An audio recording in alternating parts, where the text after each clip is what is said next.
Salam, berjumpa lagi bersama saya Sandro Jabrik. Wong ganteng sak donya, mohon untuk tidak menyebutkan nama dan identitas dalam perobrolan ini karena perobrolan ini saya naikkan dalam konten YouTube. Kalau saya mau nanya, saya kan mau nikah sama orang Hongkong. Suaranya Itu Mbak posisi agak saya kenceng. paper itu. Suaranya sampean agak kenceng dikit. Kok ketoknya berbet? Halo? Ya, boleh. Ah, aku kan ini arep nikah karo orang Hongkong ya Mas ya. Siap.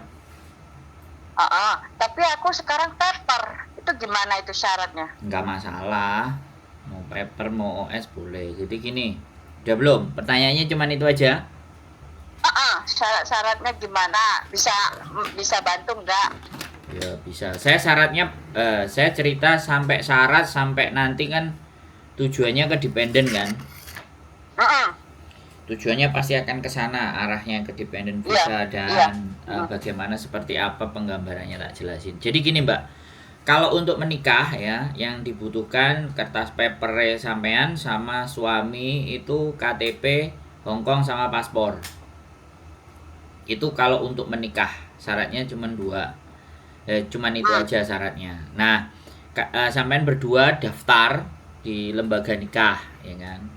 Mendaftarkan di lembaga nikah dan sampean harus, kalau sampean ya, karena sampean paper statusnya sampean pernah menikah apa enggak di Indonesia. Kalau sudah pernah menikah ya surat cerai.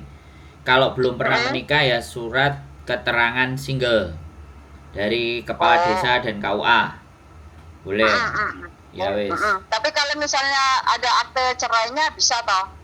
Itu yang asli apa yang fotokopi? Ya sampean asli terus ditranslate dalam bahasa Inggris. Oh, ditranslate dulu dalam bahasa Inggris. Asli ditranslate bahasa Inggris. Baru sampean bisa daftar ke lembaga nikah. Karena syaratnya udah terpenuhi. Oke. Berarti yang pertama nikah sudah kelar.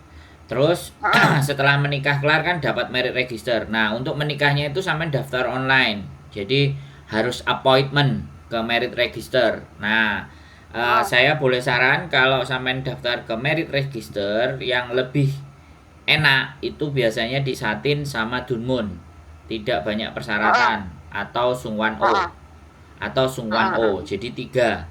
Tapi kalau misalnya ibaratnya sampean mau ngambil risiko ya Admiralty sama Simsacoy. Kalau 2 itu terlalu teliti, terlalu detail.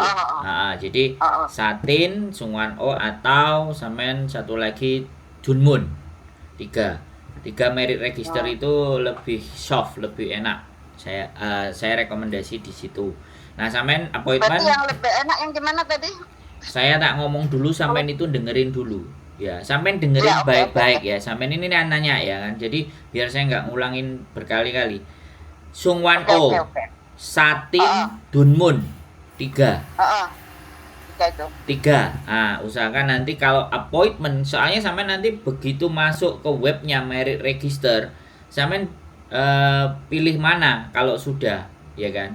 Sampai akan memilih merit register mana yang sampai mau datengin gitu loh, yang sampai mau bikin appointment.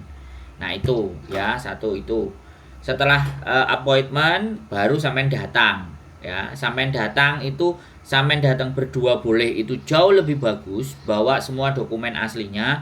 Tapi kalau cuman satu aja yang datang yang bawa aslinya. Nah, yang nggak datang boleh juga dibawa aslinya dan kopi untuk ditunjukin ke mereka. Nah, setelah datang diverifikasi sama mereka, dokumen valid, oke, barulah sampean terus disuruh bayar dan menentukan tanggal kapan pernikahannya. Nanti dikasih kalender sama mereka yang kosong tanggal sekian.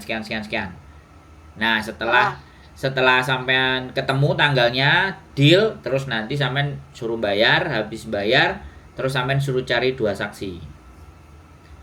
Nah, proses menikah selesai. Menikah, datang bawa 2 saksi, ya sudah, sertifikat merit registernya sudah bisa sampean bawa pulang. Itu sampai menikah. Nah, itu pun kalau sampean mau dibantu sama kita juga boleh, tapi harus salah satu pasangan yang hadir. Tapi kalau sampean ngurusi sendiri dua-duanya datang ya wis. monggo nggak ada masalah. Nek gak iso saya bisa bantu, entah sampean tok sing teko atau bojone sampean sing teko bisa, tapi yo ndak ada sesuatu yang gratis kan, sampean ngerti. Iya. Tuh untuk Itu biasanya itu tuh, itu aku mintanya misalnya sampai selesai kayak gitu loh. nah itu Ngurusinnya sampai selesai. oke, nek selesai rodok lumayan soalnya sampean paper. Oke. Itu untuk menikah aja kelar. Nah, untuk episode kedua ini yang menjadi tantangan berat. Karena status sampean paper. Jadi kalau statusnya sampean paper, nah setelah merit register mengeluarkan sertifikat marriage-nya, kemudian sampean apply ke imigrasi, dan apply ke imigrasi itu yang dibutuhkan dari versinya sampean, itu karena sampean nggak KTP nggak tahu pegang apa enggak, walaupun KTP pegang kan itu sudah anggap aja Udah KTP mati lah, itu udah kita nggak bisa, udah. terus paspor juga nggak ada, pastinya ya surat papernya sampean, terus KTP sampean Indonesia. Setelah KTP Indonesia habis itu KK Indonesia, terus akte lahir Indonesia, KTP, KK, akte lahir Indonesia, dan tadi surat cerai, dan urusan yang baru anak paper, ijazah sekolah, salah satu ijazah ini tambahan karena kemarin ada anak paper ngaju independen, ada minta tambahan ijazah. Nah, aku nggak ngerti, disiapkan aja. 4 syarat itu dari sampean ya, sama kertas papernya. Nah, untuk suami, nah ini yang agak memang sedikit lebih banyak. Kalau suami itu tempat tinggal, jadi address proof, habis address proof, salary, ya kan. Kalau dia punya gajian per bulannya boleh. Terus bayar MPF, dia bayar MPLS, laporan MPF, terus surat bebas utang. Surat bebas utang, terus pokoknya finansial, yang menunjukkan finansial. Kalau dia nggak ada gaji, dia ada deposito, dia ada tabungan, boleh dicocokin. Nah, sudah. Terus surat yang menceritakan perkenalan sampean, kemudian foto-foto sampean sama suami 20 lembar. Nah, disertai juga tanggal fotonya di mana, ngapain. Nah, itu. Kemudian yang tadi kan foto, tanggal, di mana, ngapain, terus surat ceritanya sampean sama suamiku bertemu bagaimana, itu sampean. Wes, habis itu di-apply ke imigrasi.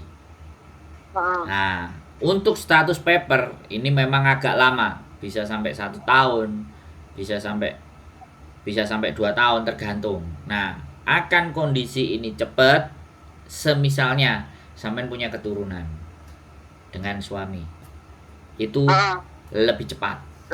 Lebih cepat. Ya saya nggak ngerti cepatnya bisa seberapa tahun, tapi memungkinkan sampean bisa dapat dependen, memungkinkan, lebih berpeluang dan lebih berpotensi. Nah, jadi nanti setelah itu submit, nah biasanya kita nunggu balasannya dari dia.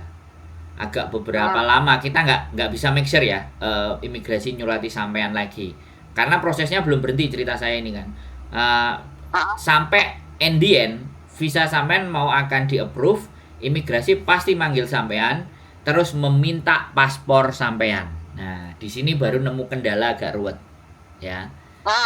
Jadi dia pasti akan nanya, karena visa di approve itu kan harus berdasarkan paspor kan, nggak ada hal-hal yang lain, maka sampean harus nyari paspor. Nah, ketika sampean bisa bawa surat keterangan dari imigrasi bahwasannya ya visa sampean mau di approve, makanya kan begitu submit ke imigrasi kan ada sesuatu yang kita minta dari dia terus dicap sama dia. Ya, dicap sama dia, itu simpan, jangan sampai hilang.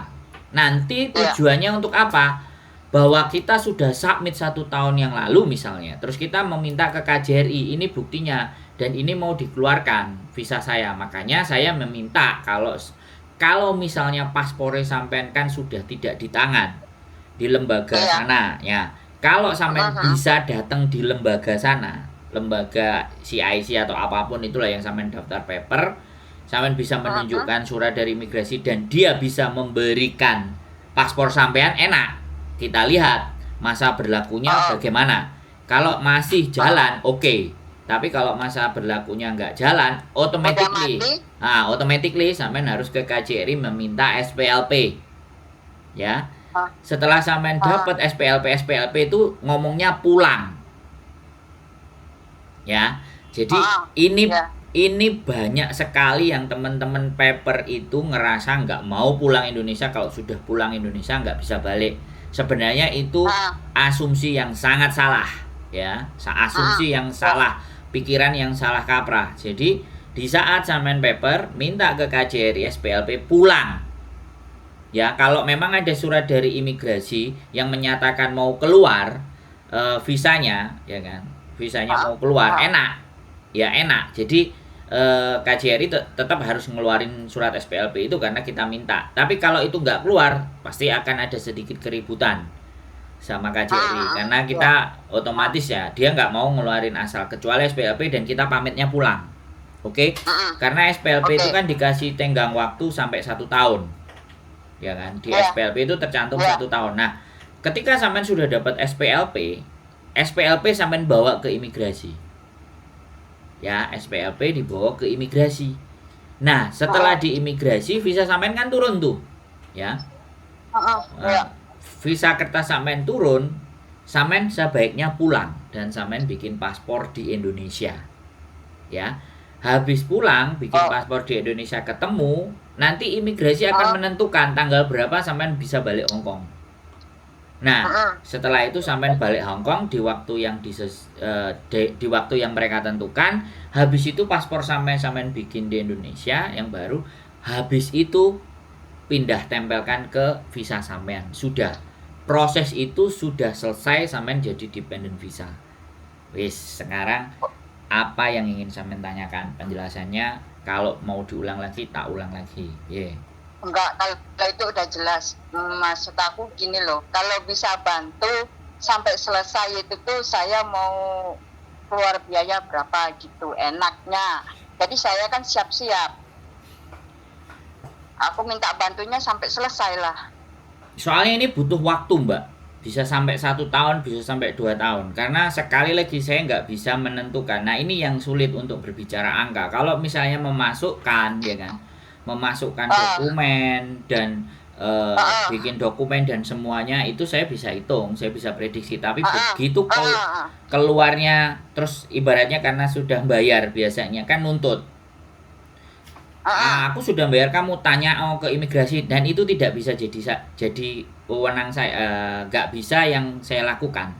Karena bertanya itu adalah personnya, entah sampeannya, entah suaminya, nggak bisa saya. Iya. Kalau sampean bicara masalah uang dengan saya, nggak bisa di sini, nggak bisa by telepon. Silakan sampean ketemu sama saya. Saya akan ngomongin berapa biayanya, berapa duitnya, dan seperti apanya, bagaimana.